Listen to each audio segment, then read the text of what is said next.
Today's guest is someone that I had the pleasure of meeting at the Rasina Young Fellows Program alongside the energy of India's premier geopolitical conference, the Rasina Dialogue. From our very first conversation, I was struck by how deeply he thinks about leadership, technology systems, and also the future that we are building in our modern world. Dhritiman Mitra works at the intersection of policy, technology, and entrepreneurship, from shaping youth-focused initiatives at BJYM, which is the youth wing of the Bharatiya Janata Party, where he works on integrating technology and data into India's political projects, to being co-founder of Everneil Capital, which combines a mid-market investment banking practice that specializes in capital markets and mergers and acquisitions with an AI and data science practice. Dhritiman's also helped to scale one of India's largest consumer platforms at Myntra, which was acquired by Flipkart. What I love about his story is how it blends ambition with societal purpose and also public service. Dhritiman, who do you think will benefit the most from our conversation today? If I have to sort of contextualize it to my country, people who are touching 27, 28, that age, they would be benefiting the most out of it, because a lot of us still, even though the upward mobility has improved for us, they still have this fear if they want to take the plunge or not, right? So I really want people in that particular age group that it's never too late. Maybe you are doing pretty well in your career, but if you want to do something that is outside the scope of your career, just go for it. I started off my journey as a data analyst, my career, right? And then I went on to become a business vertical lead, business vertical manager, business leader. Then I did my MBA. Then I moved on to do something entirely different, which was into investment banking and politics. And I really personally believe that there are so many folks who are way smarter or way more knowledgeable than I am. Just that one, that decision to take that plunge. If this conversation can help them take, I think that will be the objective that I actually wanted to have this conversation with you. So that will be fulfilled. Quick note before we start. If you have enjoyed this podcast and want to support our incredible guests, please follow Low to Grow podcast on Instagram and TikTok. Welcome to Low to Grow, the podcast transforming life's toughest moments into opportunity for growth. I'm Annie, a Forbes Under 30 technology founder whose entrepreneurship journey ran parallel to a mental health awakening. In every episode, I sit down with inspiring individuals and delve into how they managed to turn their personal or professional challenges into opportunities for growth. If you're facing uncertainty in your life, feeling down, or simply need a kick of inspiration to keep moving forward, this is your space for the honest and uplifting conversations that you will want to hear. Hit follow so you never miss an episode, and let's dive in. It's such a pleasure to see you again. How have you been since we were both in India? Past 1 month has been a roller coaster ride. That was basically a closing month of our fiscal year, wherein I am co-founder of a group that runs two practices, one in investment banking and one in AI-led solutions.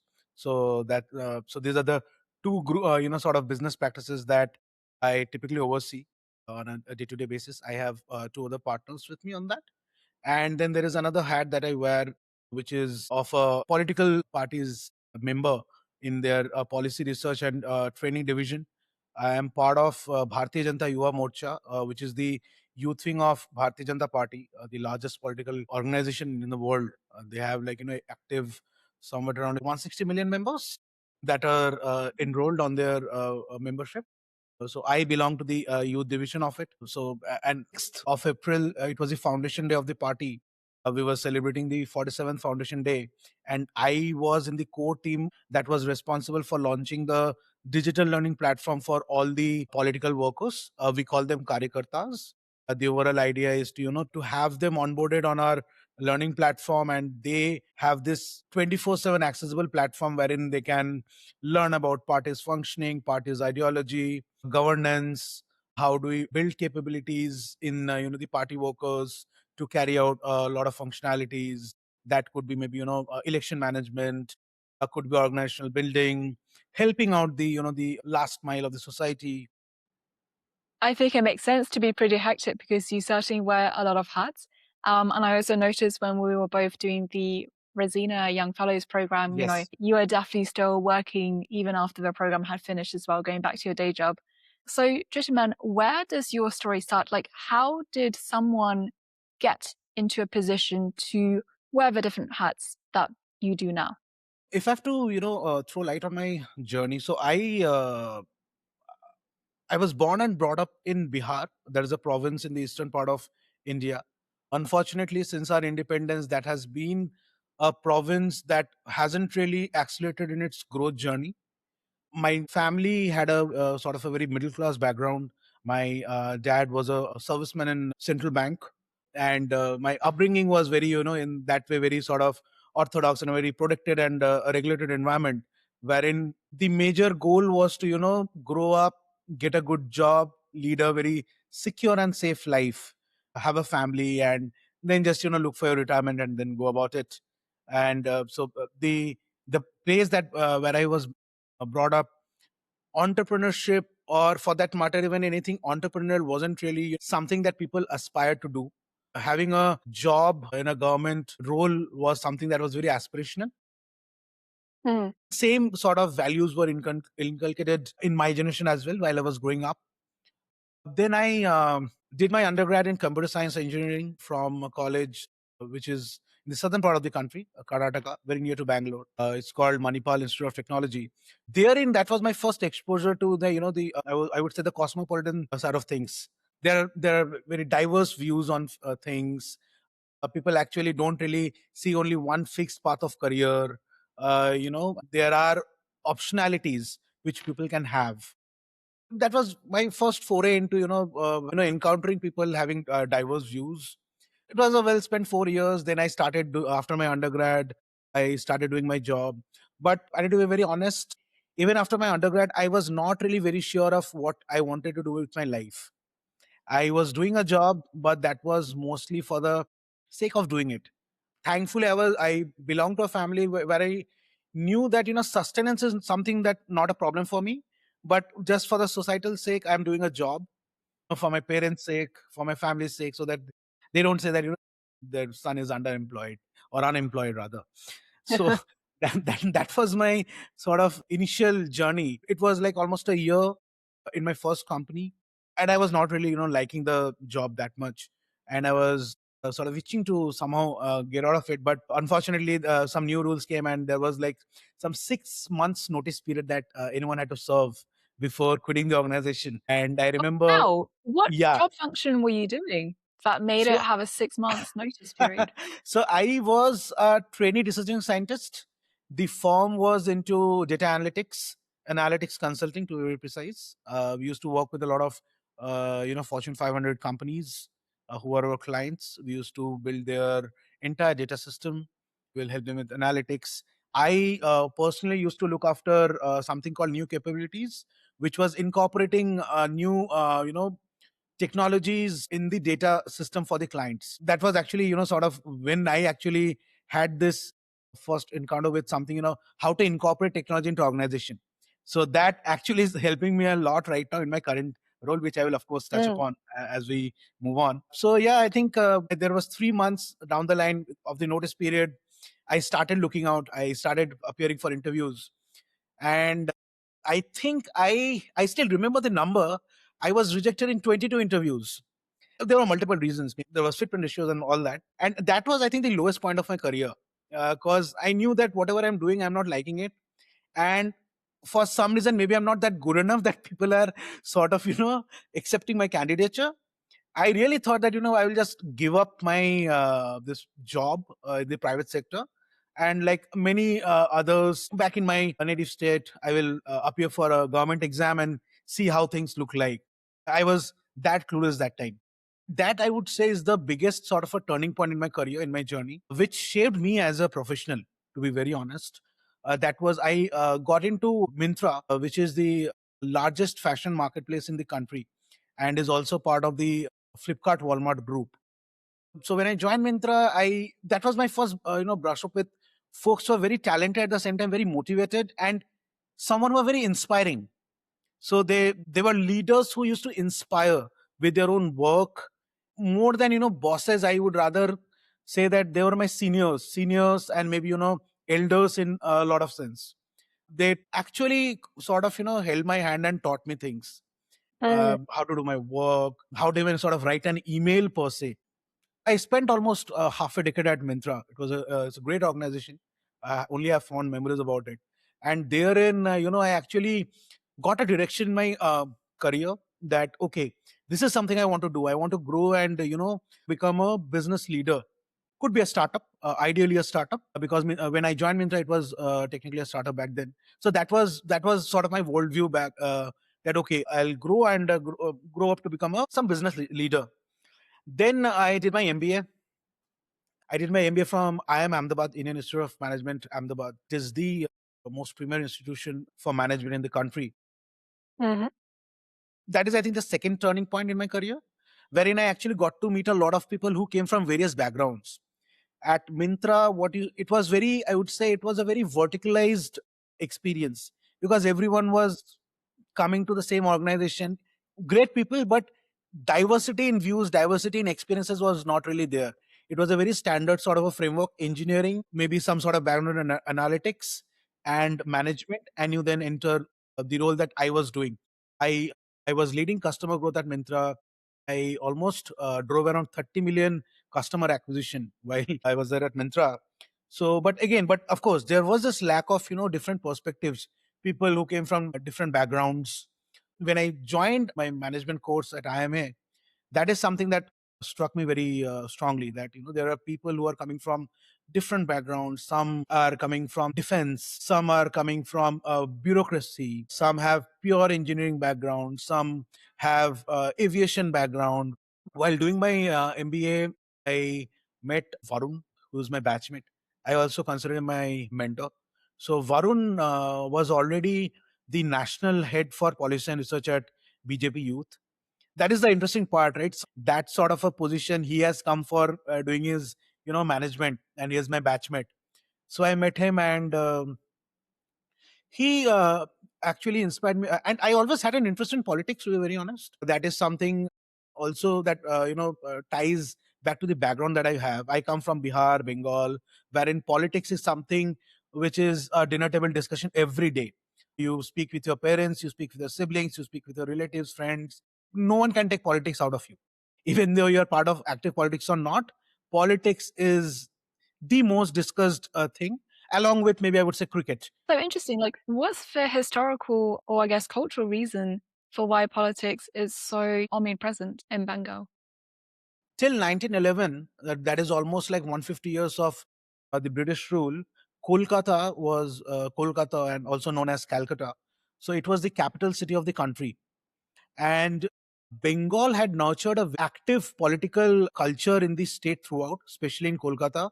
Politics was encouraged, even in, let's say, at a university level. And when I say politics, I mean real politics, not like student council politics. A lot of the freedom fighters, in independence movement activists, they actually started doing this while they were very young, maybe Right. doing their undergrad in college.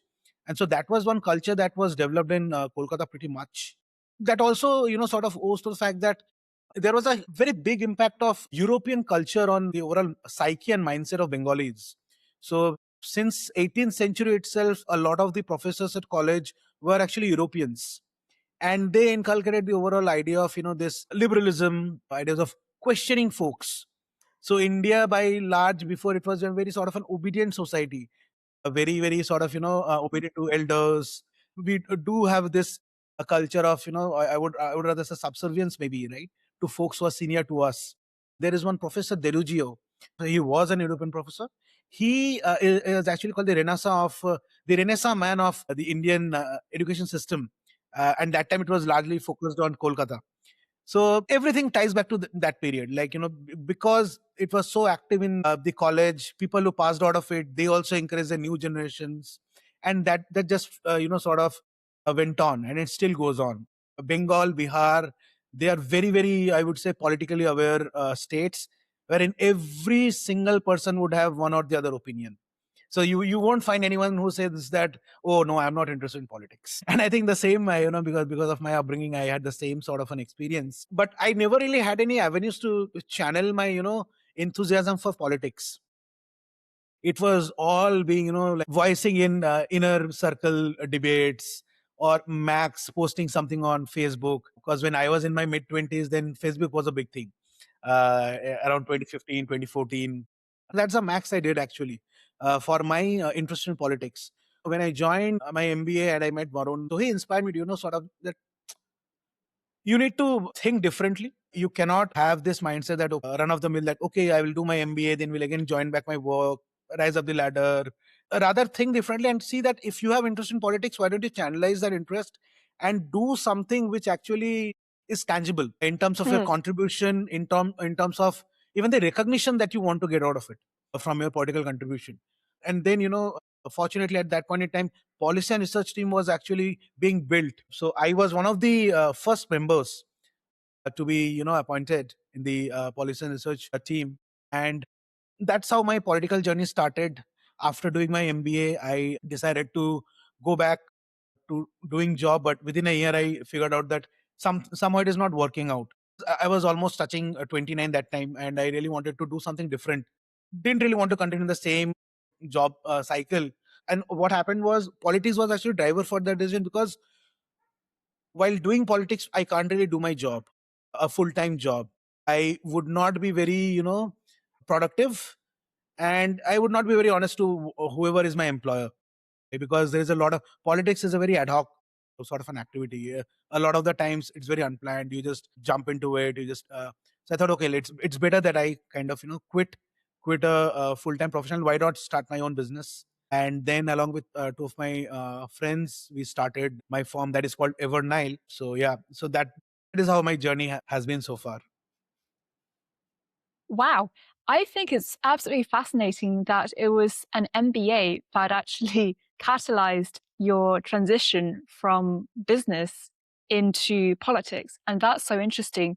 And I'm really curious because you were saying how it's difficult to do politics, but also work a full-time job. When you first started, what sort of activities were you having to do for your party on a day-to-day basis? When I started, I think there was one big project that we were working on. It was building an engagement masterclass app for the youth political workers, wherein the idea was, all the senior leaders, they will come and they will record a video session that would be broadcast to all the political workers. The thing is, it cannot be done on a sort of a regular channel, like let's say YouTube channel, because it's a very proprietary content that has to be specifically done for only the party workers, and that to youth workers. That was one big project that I was involved in. It had both the aspects, the content part as well as the tech.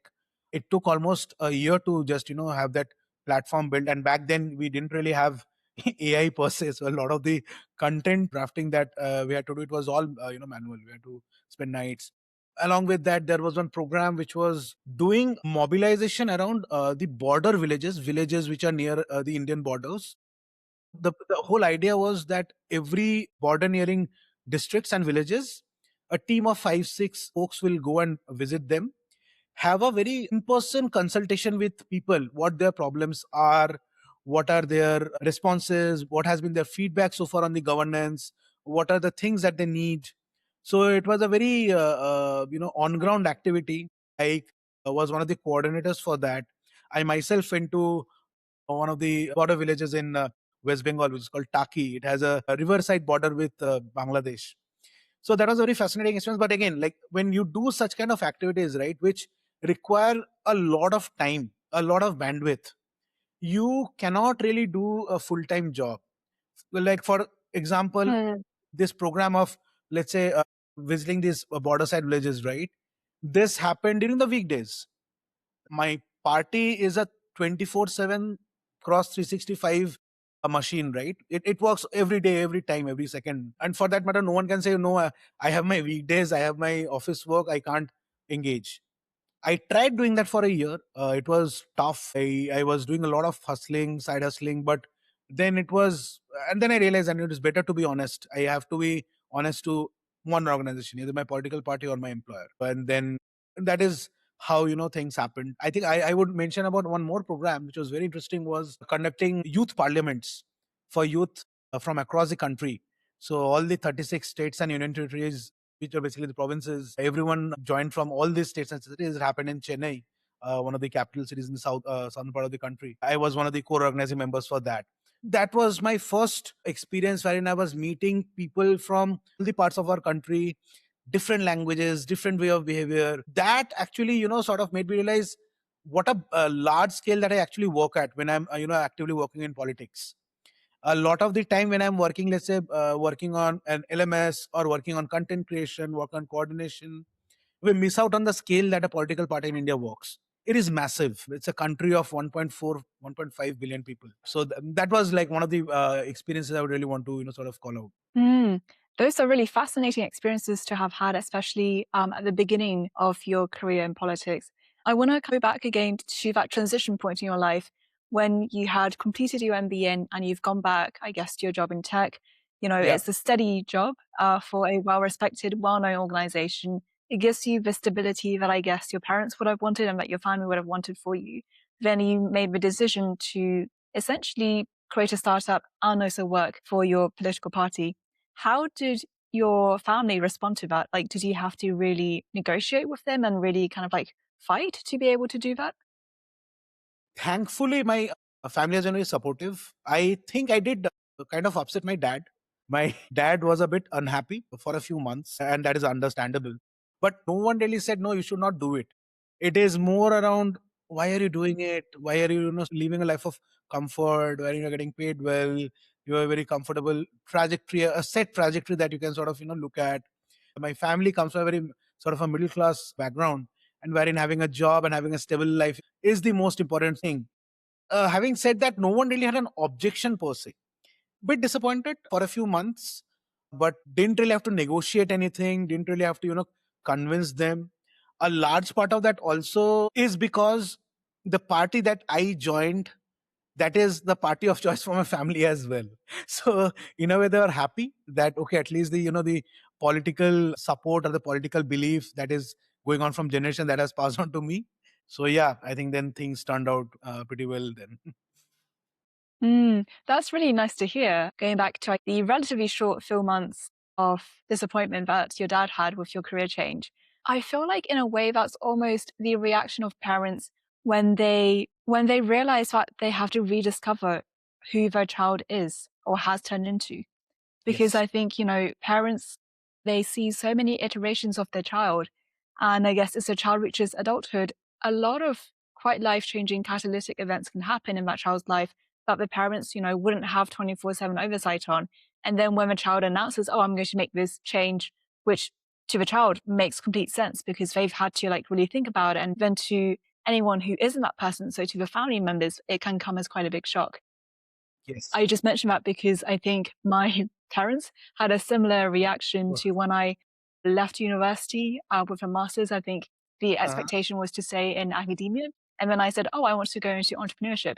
And I still to this day have conversations with my dad where he said, do you know what? That really surprised me because it just showed me how much more I had to learn about you and how you aren't who I had always assumed that you were when you were the little girl growing up. So I think it's really interesting to see the parallels there. Earlier, you mentioned about growing up in a middle class family where enjoying a life of comfort, that's something that is prioritized. What is it about you that really made you want to reject a life of steady comfort and do something that's very high risk? It is maybe something to do with my fascination towards great personalities right from the childhood. I had been a very avid reader of biographies and autobiographies of great men. And that is something always, uh, I think, right from the time I remember, maybe from maybe my third standard or fourth standard, since the time I've started reading biographies. One thought that has always fascinated me is like, there are millions and billions of people are there on this planet. Only few of them actually make a mark, and make a mark in a way that their names are registered in the annals of history, right? That did fascinate me right from childhood. But I would also be very honest that I actually acted upon like almost quite late. I would say I took my own 10, 12 years of sweet time before I acted on that. Otherwise I would have straight away jumped into something very unconventional right after my undergrad, or maybe right after my school got over. But till my undergrad or till my first 3 4 years of professional life, I was following a very set trajectory. But having said that, I always had this maybe a subconscious regret, that something that I had always fascinated for since my childhood, that I want to strive for that greatness. During my MBA, when I sensed that opportunity, that no, maybe this is the right time for me to do what I wanted to do back when I was a child. And I remember I always tell my friends and my family also, especially the juniors in family, my nephews, always try to do something so that you have a Wikipedia page on your name. So just, sort of simplify things. So yeah, so I think that has been the case. And it has started from fascinations. I think it's very honest of you to actually reflect on the point that it wasn't an immediate decision, but it was something that you had felt for 10, 12 years before you actually sensed and actually picked the right opportunity to then make that transition. And I think it's really important to be able to discuss that on a platform like this. Again, following on that theme of making impact and taking risks, what's your current view on how youths in India can put themselves in positions like you have, where they are able to take risks and go after what their younger self would have wanted to do? There has been a shift in the typical psyche of Indians, wherein a lot of new age entrepreneurs I see, and everyone sees rather, who are coming up and trying to build their own, trying to build something on their own. There are a lot of startups. I think right now India has around 200K startups that are registered with the government. That's a huge number. Back, I think if you turn the clock back, maybe in 2010, the number would have been maybe 50 or 60. So there has been a shift. But having said that, that also is tied to something called upward mobility in overall society. 10 years back, a lot of the folks were still trying to cross that, that gap, that economic stability gap. A generation before me, they were still fighting for that stability, economic stability. If I have to look back and say, my father did not really have the opportunity to even, go after his dreams, because he had to look after his parents, who are of course not doing that well economically, right? And then he had a family whose responsibility was on him. So for him, it was very difficult to to take that plunge. I am actually, I would say, I'm privileged enough that I have the family backing. I would not say my family is wealthy by any means, but at least they have that much so that I can take that plunge. Okay, I would not have to think of a sustenance angle per se. And Mm. that is something I can extrapolate to that to a lot of Indians, especially my age or the generation after me, like who are, let's say, the Gen Z's or Gen Alphas. Their parents, their previous generations have already done that hard work to cross that economic upward mobility, and now they have the cushion. So I believe the 200K number which is there right now would be 2 million in the next 10 years. 2 million startups is what I think by 2035 we'll see. That is how people are. And of course, this entire AI thing is actually going to be a big sort of a push for that. But the mentality has also changed. I'll give you a very funny anecdote. Previously, so in India, there is this concept of, this arranged marriage, right? Wherein families of a guy and a girl, they meet and then they decide on the, the entire wedding and marriage. So previously it was more about, people who are having government jobs. They were the best suitors, right? Then it went down to people, even if not government, if they're doing good private jobs, okay, good suitors. Now somehow that mentality has now started shifting to, is the suitor is doing any startup? Does he have his company? There is a platform called shadi.com. The founder of that actually mentioned about this. So how this mentality has changed. And I think that will only now, if I have to think of from a, let's say, an S curve, now we are on the the exponential growth on that. Mhm. Oh, that's fascinating, because I think that also reflects the appetite for risk and the risk tolerance across a lot of communities in India as well, to see entrepreneurs being so highly sought after. Yes. When I reflect on it and I think about when I left university back in 2019, so just before COVID, in the UK anyway, there wasn't that much of a startup culture. So to give some context, when I was at university, no matter what subject you studied, most people after graduating either went to become a lawyer or to work in finance or to become a management consultant. But then I think in the year that I left, there was just starting to be simmerings of entrepreneurship. And back then it was still quite cool. People thought, oh, it's kind of like in the US, which is where this all started. But then now in 2026, a lot of really, really incredibly smart, talented graduates are choosing to not go for established government or corporate careers, but to go straight into building their own company.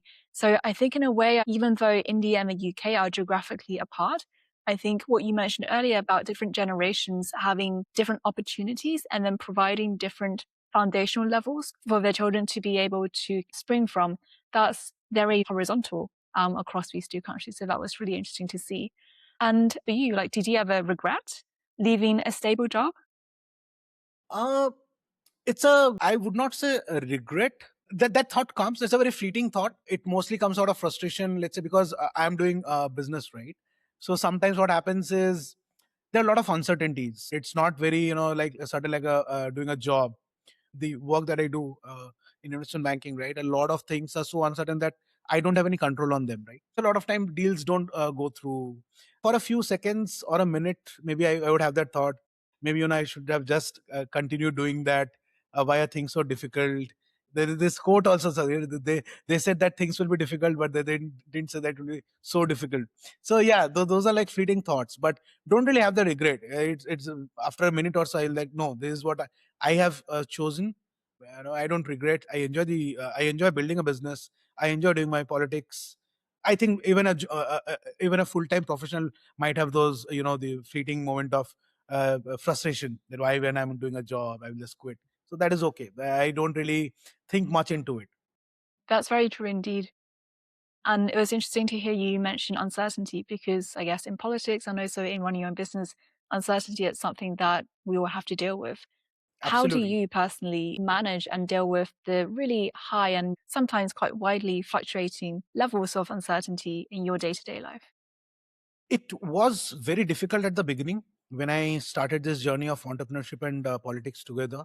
Now, what has happened is I have learned to live with it. And see, the thing is, if there is a success which is uncertain, there are things when it has happened, that I know that maybe I haven't performed to my best, but still the results have come in my favor.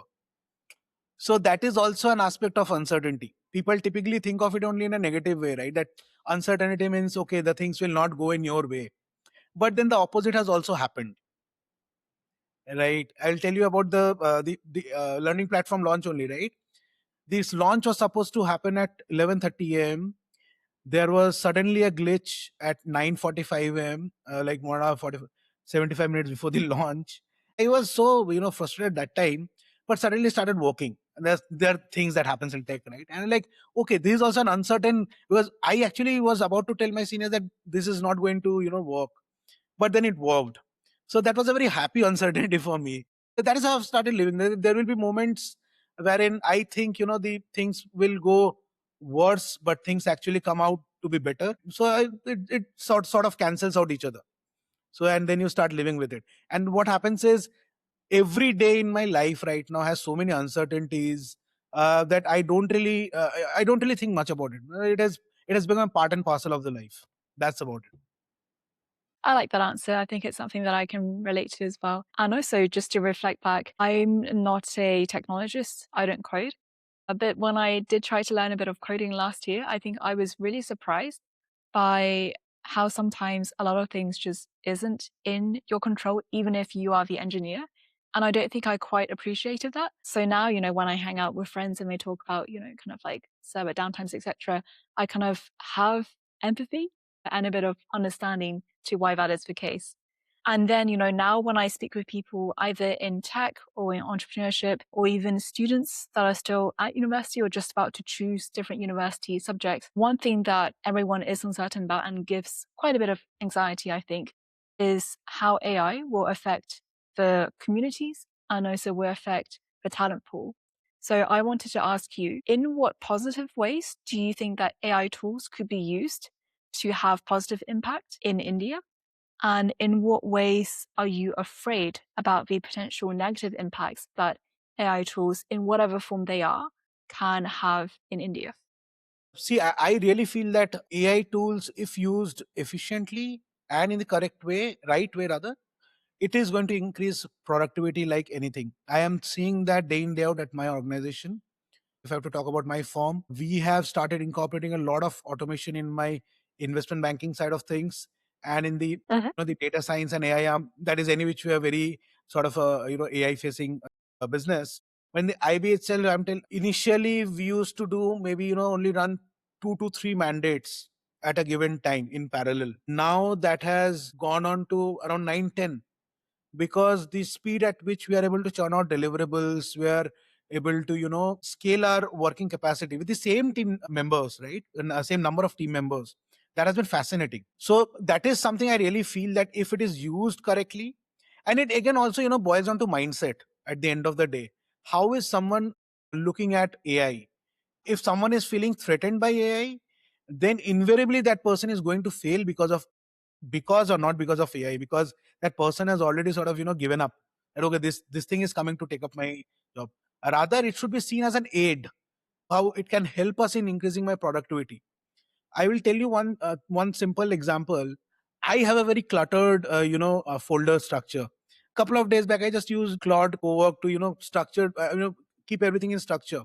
I started saving 15, 20 minutes every day whenever I'm sending my files, Wow. uploading my files. I'm just giving a very small example, right?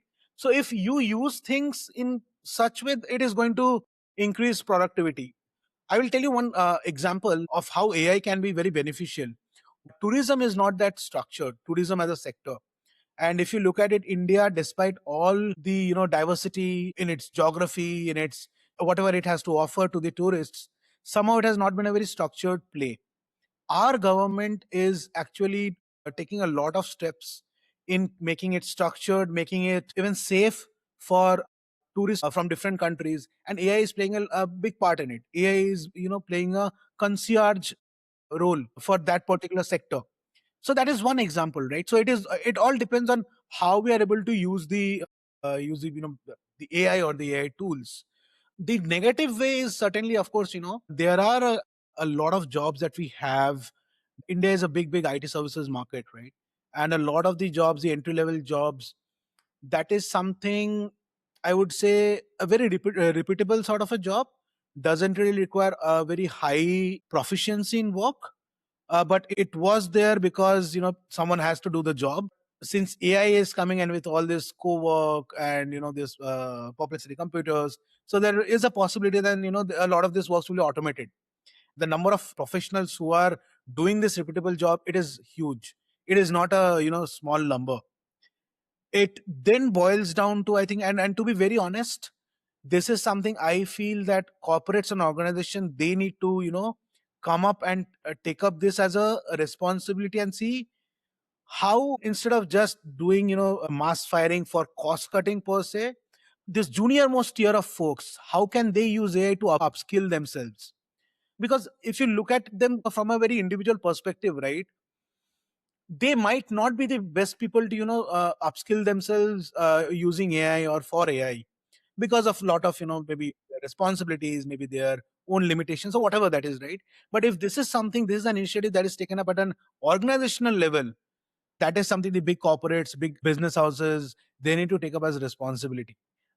Otherwise it's very easy to sort of to let go of people as a cost cutting measurement.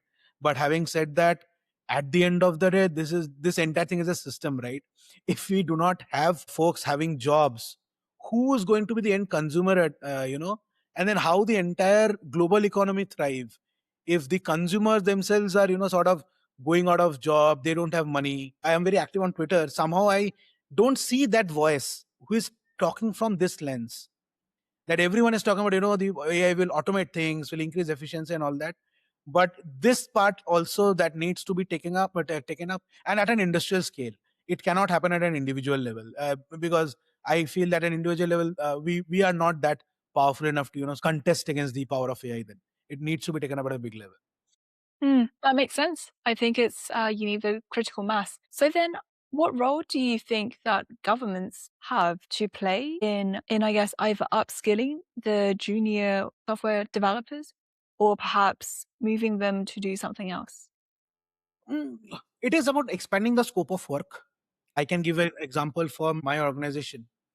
Since we have started incorporating a lot of AI in our IB work, in our IB delivery, it is not that we have let go of our analysts or our folks.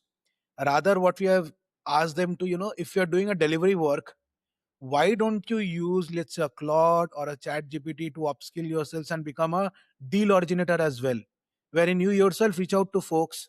You have something, you have a tool to create content for you. You have a tool to, make an entire script on how do you, speak to businesses, right? You have all the, capabilities that an organization can provide. Now you need to upskill yourself and, expand your horizon on how do you contribute.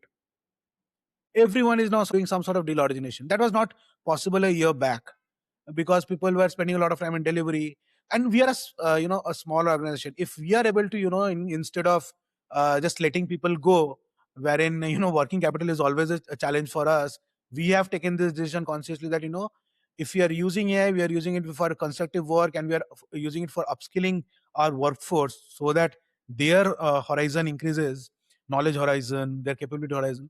Then why can't a big organization do that?